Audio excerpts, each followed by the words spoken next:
Hello, I'm Tom Scoley from Pole Fishing Magazine, and I'm joining Nick Palmer today from Real Ideas. And what he's demonstrating to me is his Clever Claw Mark II. Now, as you can see, it's a very sort of clever invention, as the name suggests.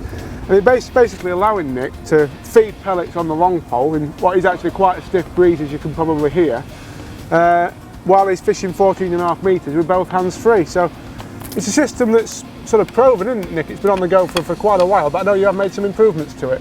It was, as you say, it's the Mark II, so yep. it's a wider, it's V-shaped arm giving support on both sides of the pole. Right. So you get a lot more stability. Yep. And as you can see, I'm able to load my catapult,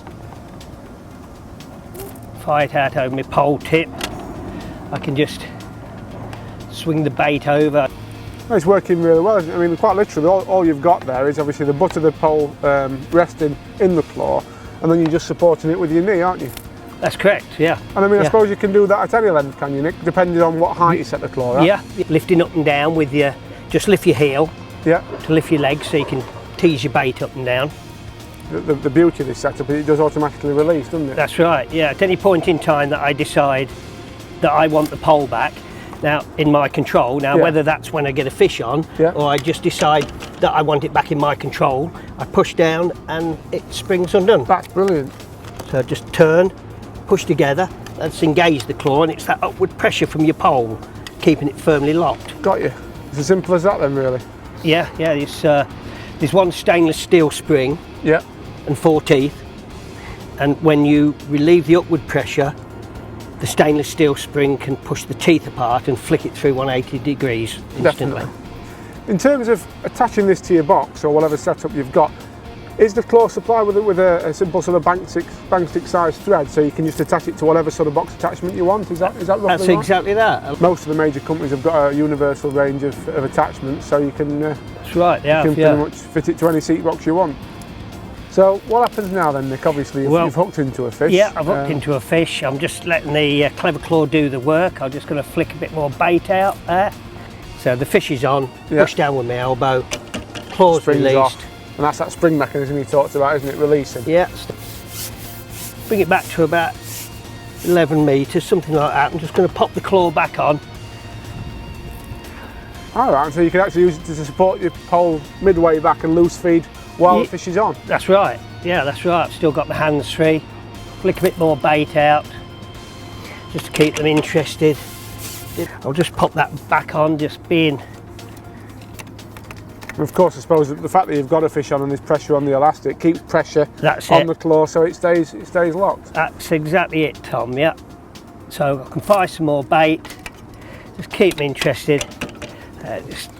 Good old fish as well, that one, isn't it? It's a big fish. Yes, there are lumps in here. I'll have to bring my bigger net next time I come, Tom.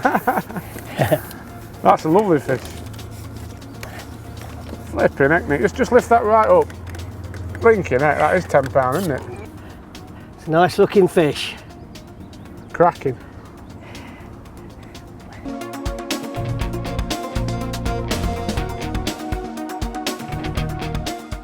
That was a lovely fish, that was, Nick. I noticed you've got something around your pole there. What's that? Well, that's my twister pole rig hookups. Just hook your hook on them, like so, without any elastic pulled out. When you want to start fishing, you just twist those two little loops apart, right. Take it off, put it down, start fishing with that section.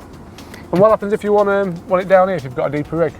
We use different sizes. In every pack there's 7 different sizes, ranging from your shortest rig that you could ever imagine using, going right down onto the biggest red colour, which goes right down onto your number 4 section. Does it really? So it doesn't matter how deep your rig is, you've got a twister thing that'll suit it. And each one is made from durable, non-perishable nylon. They're not elasticated, but because you twist them together, like so, each one, you see each one slides a couple of feet. Got you, yeah. So this brown one will accommodate a rig of about 5 foot, probably up to about 7 foot. Right, brilliant. Obviously you were fishing 14.5, but there are times like that when the fish back off and you want to push out to 16 metres. Yep. And if the weather conditions dictate, you'll see me fishing at 11 with a Clever Claw. Yeah. You know, if it's too windy for 13, so you can 14 come shorter as well. 11 metres is about the shortest you'd recommend, how you were saying, weren't you? Yeah, unless you're using one of these other setups, which we'll have a look at in a bit, yeah. Right, so 14 and a half, just hook the Clever Claw on there. If you want, you can actually just, while you're messing about doing this, you can just lock it, spin it. That won't release on you anymore while you're messing about. Put another section on like that. Right, so you have got that security then. If you do want to lock it in place, it's just a little spindle on there that you spin around, and that holds it there. Exactly.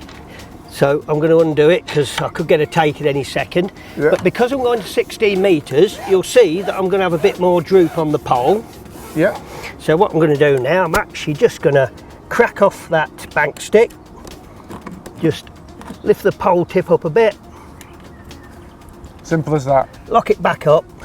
And that's me fishing 16 metres. And where's the best place to get them from? At the moment, my website. Yeah. You know, we are looking to get it into retail again in the future, but that's at the moment for my website is the best place. And what's your website? It's www.realideas.eu. Brilliant.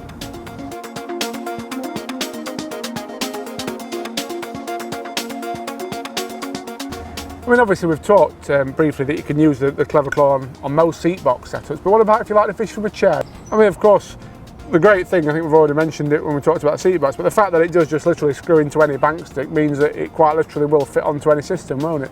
It'll fit on any system, and I have known people who actually put it on bank sticks. Brilliant. And then there's another setup from a seat box, but using a bump bar or spray bar, which so you wouldn't even need to rest it on your legs? No, there's a lot of people don't want to sit with a pole on the legs. It's more of a match fishing technique. Yeah. Obviously, Nick, you just showed us what the Clever Claw can do for people wanting to fish a long pole, but this is a very different application for it. You're fishing a feeder here, aren't you, with this? You need one of these method feeder rests. Yeah. The reel goes in front of the rest to deliver the upward pressure that keeps the claw locked. Got you.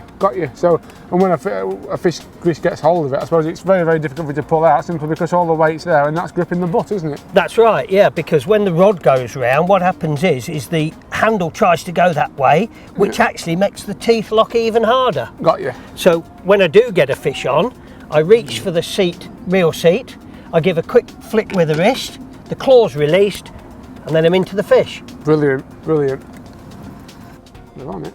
Yeah. There we go. There's a fish on that, and that's just holding it in place. That's holding it in place. I mean, that's really going now, isn't it? Right, now I need to release the claw, and we're in. Lovely job. Well, I've seen it all now, Nick. Not only can you use a Clever Claw to help you fish great big long lengths of pole, but you can use it to act as a very, very good feeder rest. And I mean, in today's sort of current climate, where these sort of self-hooking methods are so popular, like the method feeder, pellet feeder, etc. It really is a great commodity to have because, there are a lot of rod and reels get lost every year at the end of the day, aren't there? That's right. I don't think there's many anglers that do this type of fishing that haven't had their rods pulled in. No, I think you're right. They're lively, aren't they? So fit, these fish. He's itching to get back in the water, isn't he? He is, isn't he? Another nice fish. So sort of £6, is he probably? Yeah, I think so. Yeah. Well done. What a lovely way to end the day.